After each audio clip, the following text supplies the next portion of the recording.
태양을 끄는 게 가능할까요? 예를 들어 만약 지구의 모든 바닷물을 쏟아 붓거나 혹은 그 이상의 물을 부으면 어떻게 될까요? 어디 알아봅시다. 우주는 신비로 가득한 곳이죠. 고대 이래로 과학자들은 우주가 어떻게 작동하는지에 대해 논쟁해 왔습니다. 하지만 어느 누구도 한 가지 존재는 의심해 본 적이 없어요. 태양이요. 태양계의 중심이죠. 크고 밝고 불멸이죠? 그렇진 않아요. 사실 태양은 평범한 별이에요. 75%의 수소, 약간의 헬륨, 그리고 약간의 다른 중원소들로 구성되어 있어요. 중력이 이 모든 걸 하나로 잡고 있죠. 하지만 약 50억 년 후에 태양의 수명 주기가 끝날 거예요. 안에 있던 수소가 고갈될 거고요. 우리의 별은 점점 커지기 시작할 거예요. 그리고 그게 얼마나 커질지 상상조차 할 수 없을 거예요. 그리고 근처의 모든 행성들을 먹기 시작할 거예요. 그러면 태양 가까이 있던 게 후회되기 시작하겠죠. 우리를 다 먹어치우고 나면 별은 앞으로 약 10억 년 정도 적색 거성으로 남을 겁니다. 그리고 곧 줄어들어 희미해지면서 백색 외성으로 변할 거예요. 결국 밝고 화려한 행성상 성운 외에는 아무것도 남지 않겠죠. 하지만 겁먹지 마세요. 지금 태양은 생명 주기의 한가운데에 있어요. 약 45억 년 전에 태어났고 거의 같은 시간이 남았어요. 다행히도 우리는 이 별의 가장 좋은, 가장 안정적인 시기에 태어났어요. 다시 말해 걱정할 필요가 없다는 거죠. 그럼 하나 찾아봅시다. 물의 도움으로 태양의 수명 주기를 앞당기는 건 어떨까요?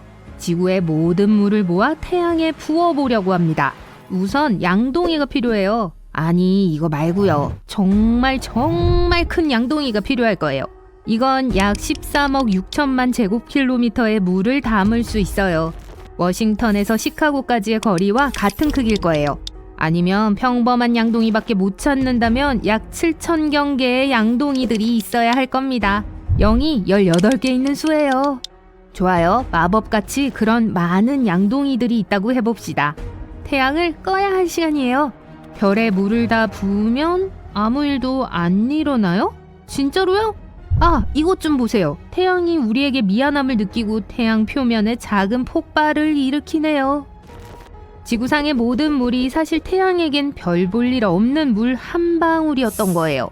사람들은 종종 태양이 우리 지구보다 얼마나 큰지 과소평가해요. 실제로는 100만 3천 개 이상의 지구가 들어갈 수 있어요.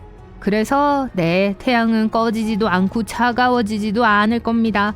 우리가 뭘 했는지도 눈치 못 챌걸요? 하지만 포기하지 맙시다. 어떤 이유에서든지 우린 태양을 정말 끄고 싶거든요. 만약 충분히 물을 많이 부으면 어떻게 될까요? 그리고 충분히란 얼마만큼일까요? 1000경의 양동이 기억하세요? 사실 약 375틸리언 개가 필요해요. 이 숫자에는 0이 27개 있어요. 상상조차 하기 힘든 일이니까 그냥 물이 엄청 필요하다고 할게요. 이제 다시 태양에 다 뿌려봅시다. 우와, 증기 좀 보세요. 하지만 태양이 또 꺼지지 않았어요. 반대로 고마워 하면서 갑자기 훨씬 더 크고 밝아졌어요. 무슨 일이죠? 있죠. 태양은 사실 모닥불이 아니에요. 모닥불과 촛불 속에는 화학적 연소가 있어요. 불에 물을 부으면 물은 불꽃의 열을 흡수해 더 이상 연소 반응을 유지할 수 없을 정도로 식혀요. 불이 산소에 접근하는 것도 맞고요. 기본적으로 물은 화학적 과정을 멈추게 해요. 하지만 태양의 연소는 같은 반응이 아니에요. 우리가 타고 있다고 하지만 꼭 그렇진 않아요. 거기서 일어나는 일은 핵융합이라고 불려요. 우주에서 가장 격렬하고 제일 미친 반응 중 하나죠. 태양 깊숙한 곳으로 들어가면 많은 수소층들이 있어요. 4개의 수소 원자를 가지고 서로 들이받게 하면 하나의 헬륨 원자가 남아요. 태양에 대해 이야기할 때 이 과정은 좀 더 복잡해요. 별이 그 핵융합을 하려고 할 때 양성자는 서로 밀어내요. 이것들을 함께 짜내려면 많은 힘과 에너지가 필요합니다. 다행히도 우주에는 마법의 힘이 있어요. 중력이요. 태양은 태양계 전체 질량의 99.8%를 차지해요. 꽤 무겁죠? 그리고 이 모든 질량... 우주선이 거의 다 왔어요. 최신 기술 덕분에 이제 전보다 더 빠르게 태양계 어느 행성으로든 여행할 수 있어요. 그리고 마침내 완전히 안전하게 다른 행성을 방문할 수 있어요. 여러분은 우주여행을 신청했고 지금 가이드, 우주비행사, 그리고 다른 승객들과 함께 우주선에 타고 있어요. 첫 번째 정거장은 태양계에서 가장 작은 행성인 수성이에요. 지구와 태양까지 거리의 3분의 1 정도에 있죠. 경치가 정말 장관일 거예요. 우주선이 이 암석 행성의 단단한 표면에 착륙하자마자 끝없는 우주를 보게 돼요. 별, 지나가는 해성들, 그리고 우리가 지구에서 보는 것보다 3배나 큰 태양이 있고 시야를 방해하는 구름은 없어요. 위성도 없죠. 수성과 금성은 위성이 없어요. 움직이려고 해보지만 우주보호가 줄어든 중력 때문에 마치 슬로우 모션 영화에서 트램펄린 위에 있는 것 같은 느낌이 들어요. 낮 동안에 여기 온 건 안전하지 않아요. 수성에서 낮은 지구 시간으로 59일 동안 지속돼요. 비록 우주복이 여러분을 안전하게 지켜주지만 온도는 아주 극단적일 수 있어요. 낮에는 섭씨 430도까지 올라갈 수 있어요. 열을 유지해줄 대기가 없기 때문에 밤 동안 기온은 영하 180도까지 떨어질 수 있어요. 그래서 태양에 가장 가까이 있지만 수성이 가장 뜨거운 행성이 아닌 거예요. 금성이 두 번째로 가까이 있지만 열을 유지해주는 대기를 갖고 있어요. 특별한 우주복을 입으면 안전하겠지만 그래도 이렇게 급격한 기온 변화를 겪는 건 정말 힘들 테니 서두릅시다. 수성은 지구보다 무게가 덜 나가기 때문에 중력이 더 약한데요. 그 뜻은 수성의 중력이 여러분의 몸을 덜 끌어당긴다는 걸 의미하죠. 지구에서 45kg이 나가는 사람이 수성에서는 17kg이 될 거예요. 그리고 몸도 더 가볍게 느껴지죠. 서둘러요. 별로 시간이 없어요. 우주복 안에서 가이드의 목소리가 들려요. 그는 여러분 옆에 서서 손가락으로 가리키고 있어요. 왼쪽을 보세요. 이것 때문에 우리가 여기 온 거예요. 칼로리스 분지. 굉장하네요. 수성에는 대기가 너무 얇아서 소행성이 수성의 표면에 충돌하는 걸 보호해 줄 수 있는 건 아무것도 없어요. 우리 태양계에서 가장 많은 분화구가 있어요. 그러니 달이 생각나네요. 그리고 지금 여기 여러분은 적어도 1550km 길이의 물체에 의해 거의 40억 년 전에 형성된 태양계 전체에서 가장 큰 충돌구인 칼로리스 분지를 보고 있어요. 수많은 용암 분출구 위로 3km 솟아있는 이 행성에서 볼 수 있는 가장 높은 산으로 둘러싸여 있는 깊은 균열과 높고 뾰족한 상등성이의 바위 내부를 볼 수 있어요. 원래는 활동적이었어요. 태양으로부터 숨겨져 있는 다른 면에는 여기에는 유일한 형태의 물인 작은 얼음 퇴적물이 있지만 모든 건 지구의 작은 변화에서 시작됐어요. 처음에는 사람들이 달이 더 밝아졌고 좀 더 커졌다는 걸 알아차렸어요. 하지만 아무도 신경 쓰지 않았죠. 달은 전 세계 조수에 영향을 미쳤어요. 물이 해변으로 밀려들었지만 비극은 아니었어요. 많은 물고기들이 해안 가까이로 왔어요. 보통 어둡고 깊은 곳에 사는 대왕 오징어, 아귀, 그리고 다른 생물들을 해안가 옆에서 발견했죠. 새롭고 이상한 일들이 매일 일어나요. 더 이상 새들은 겨울에 남쪽으로 날아가지 않아요. 거대한 무리를 지어 목적 없이 도시를 날아다녀요. 달은 새들이 자연에서 항해하는 걸 도와주었기 때문에 이제는 더 이상 어느 쪽으로 날아가야 할지 모르는 거죠. 세계 바다의 끝없는 물에서 선장들은 나침반이 이제는 불안정하다는 걸 알아차려요. 지구의 자극이 바뀌어 화살표가 다른 방향을 가리키고 있거든요. 사람들은 달이 알 수 없는 이유로 지구에 접근하기 시작했다는 걸 알았어요. 달의 중력이 지구의 중력에 영향을 미쳐요. 이게 기후, 모든 생명체들의 행동, 그리고 자기장의 변화를 수반해요. 이제 제일 건조한 곳에 비가 내리고 제일 추운 곳이 더워져요. 전 세계의 생태계를 파괴하고 있어요. 숲 근처에 사는 사람들은 늑대들이 항상 울부짖는 소리를 들어요. 달이 이 동물들을 미치게 해요. 지구의 자연 위성은 크기가 커지고 있고 밤을 훨씬 더 밝게 밝히고 있어요. 아직 결정적인 일은 일어나지 않았어요. 사람들은 종말이 다가오고 있다는 걸 믿고 싶어 하지 않기 때문에 당황하지 않아요. 하지만 그러다 어느 날 달이 임계점에 도달해요. 음악을 들으며 길을 걷고 있는데 그 순간 누군가가 여러분을 밀쳐요. 좋아요. 회사에 지각한 건가 보네요. 계속해서 걷는데 지나가던 여자가 여러분의 어깨를 쳐요. 그리고는 죄송해요 하고 가버렸어요. 여러분은 그녀의 눈에서 두려움을 알아차립니다. 앞을 보니 사람들이 여러분을 향해 달려오는 게 보여요. 헤드폰을 벗으니 비명과 사이렌 소리가 들려요. 사람들이 차를 두고 도망가요. 수백 마리의 갈매기들이 하늘을 날고 있어요. 온갖 혼돈 속에서 이상한 소리가 들려요. 물인 것 같아요. 이게 어떻게 가능하죠? 여러분은 해안에서 몇 킬로미터 떨어진 도심에 있어요. 하지만 생각할 시간은 없어요. 거대한 파도가 거리로 밀려와 여러분을 향해 곧장 달려오고 있는 걸 발견해요. 여러분은 건물로 뛰어들어 10층으로 올라가요. 여기서 물이 도시를 가득 채우는 걸 봐요. 강한 물줄기가 모든 자동차들, 1층 건물들, 그리고 나무들을 거리에서 날려버려요. 물에 상어와 다른 물고기들이 있는 게 보여요. 사람들은 집과 지붕 위로 숨었어요.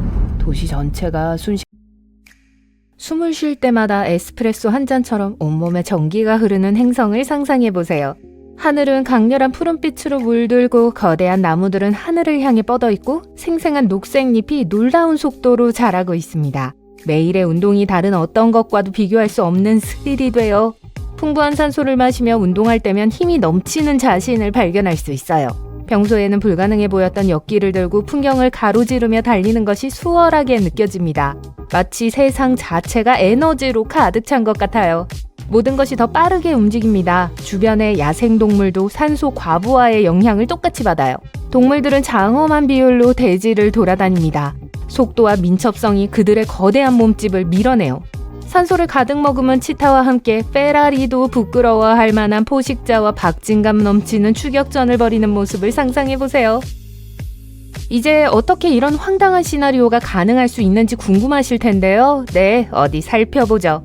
산소는 생명을 유지하는 강력한 연료입니다. 우리가 호흡하는 공기의 약 21%를 차지하며 숨을 쉴 때마다 이 작은 분자를 세포에 전달해서 세포가 번성하는 데 필요한 에너지를 제공하죠. 산소가 없으면 세포는 어려움을 겪고 우리 몸은 무너질 거예요. 하지만 그게 다가 아닙니다. 산소는 작은 박테리아부터 거대한 코끼리까지 모든 종류의 생명체에게 작용하는 슈퍼스타예요. 바다를 풍요롭게 하는 수 중에서도 중요해요. 플랑크톤과 해조류와 같은 놀라운 생물은 많은 양의 산소를 생산해서 번성하는 수중 세계를 만들어내요. 하지만 높은 산소 농도가 지구에 미치는 영향을 완전히 이해하려면 시간을 거슬러 올라가는 여행을 준비하셔야 해요. 최근 과학자들은 놀라운 발견을 했습니다. 그들은 정말 멀리 떨어져 있는 두 곳의 암석을 테스트했어요. 믿어지시나요? 이 암석들은 아주 짧은 시간에 산소 수치가 거의 3분의 1까지 치솟는 작은 가스 주머니를 가지고 있었어요. 마치 신선한 공기를 마시는 것 같았죠. 이 암석을 연구한 결과 당시의 산소 수치가 훨씬 더 높았다는 사실을 발견했습니다. 울창한 풍경, 우뚝 솟은 숲, 끝없이 펼쳐진 거대한 늪을 상상해보세요. 석탄기에는 오늘날과 마찬가지로 산소와 대기를 지배하는 비율이 20%에 달했습니다. 하지만 그 후 5천만 년 동안 산소 농도는 무려 35%까지 치솟았어요. 이게 무슨 일인지 상상이 되세요? 산소가 급증하면서 놀라운 일이 일어났어요. 지구 곳곳에 거대한 숲이 자라나 숨막히게 아름다운 녹색 세상을 만들었죠. 그리고 거대한 늪이 저지대를 덮어 초현실적이고 다른 세계처럼 보이는 풍경이 만들어졌어요. 동시에 이산화탄소 수치도 떨어졌습니다. 일반적으로 미생물이 분해되면 이산화탄소를 공기 중으로 방출해요. 이 가스는 따뜻한 담요처럼 작용해서 태양열을 가두고 온도를 상승시키죠. 하지만 이 거대한 식물이 묻힌 신비한 늪지에서는 미생물이 제 역할을 할 수 없었어요. 아무도 집에 들어가고 싶어 하지 않는 우주 유랑자 떠돌이 행성을 생각해 보세요. 기본적으로 떠돌이 행성은 자신의 항성기에서 방출되어 우주 외톨이처럼 목적 없이 우주를 떠다니는 행성입니다. 이 행성은 단순한 이론이 아니에요. 과학자들은 실제로 우리 은하에서 일부를 발견했어요. 사실 은하수 주변에 이러한 우주 유목민들이 많이 떠 있을 수 있다고 주장됩니다. 이 행성이 모두 지구처럼 작고 암석으로 된 세계는 아니에요. 일부는 실제로 목성보다 몇 배 더 큰 거대한 가스 행성입니다. 이 거대한 행성들은 잠재적으로 자신의 위성과 심지어 그 주위를 돌고 있는 미니 시스템을 가지고 있을 수도 있어요. 예를 들어 우리가 알고 있는 가장 유명한 떠돌이 행성 중 하나는 복잡한 이름을 가지고 있습니다. 이게 그 이름이에요. 지구에서 약 80광년 떨어진 곳에 위치하고 있으며 2013년에 발견되었습니다. 이 떠돌이 행성은 목성 질량의 약 6배로 약 1200만 년 된 것으로 추정됩니다. 네, 이 우주 외톨이들이 별이 없다고 해서 매우 춥다는 것을 의미하진 않아요. 자체 내부 공정으로 열과 빛을 발생시킬 수 있습니다. 어떤 것들은 심지어 지구처럼 자기장과 오로라가 있을지도 몰라요. 다른 말로 하자면 조건만 적절하다면 떠돌이 행성에 거주하는 것도 잠재적으로 가능합니다. 그렇다면 이런 행성의 생명체는 어떤 모습일까요? 그리고 우리가 그곳에 살 수도 있을까요? 떠돌이 행성에서 사는 것은 외로운 삶일 수 있습니다. 햇볕을 내려쬐는 따뜻한 태양도 없고 아늑한 대기도 없으며 바베큐를 함께할 우주 이웃도 없어요. 그래서 창의력을 발휘해야 합니다. 가장 명백한 문제부터 시작해요. 빛과 열이 없다면 힘든 시간을 보내게 될 겁니다. 그럼 이 문제를 어떻게 해결하죠? 아마도 고급 우주 난방기에 투자해야 할 것이고 세련되고 매우 따뜻한 우주복을 입어야 할 겁니다. 아니면 태양광 발전에 의존하지 않고 전기를 생산하는 완전히 새로운 방법을 발명할 수도 있어요. 예를 들어 지열 에너지를 사용하는 건 어떨까요? 좋은 생각이에요. 각각의 행성은 내부의 열원을 가지고 있습니다. 그것이 없다면 모두 우주를 떠다니는 차갑고 생명이 없는 바위에 지나지 않을 거예요. 이 내부의 열은 가정에서 공장, 우주선에 이르기까지 모든 것에 전력을 공급하기 위해 사용될 수 있습니다. 도시 전체에 전력을 공급할 수 있을 정도로 큰 욕조가 있는 것과 같아요. 그리고 그 도시는 아마도 열원에 더 가까운 지하에 위치할 것입니다. 그리고 빛에 대해 말하자면 아마도 정말로 밝은 손전등을 만들어야 할 거예요.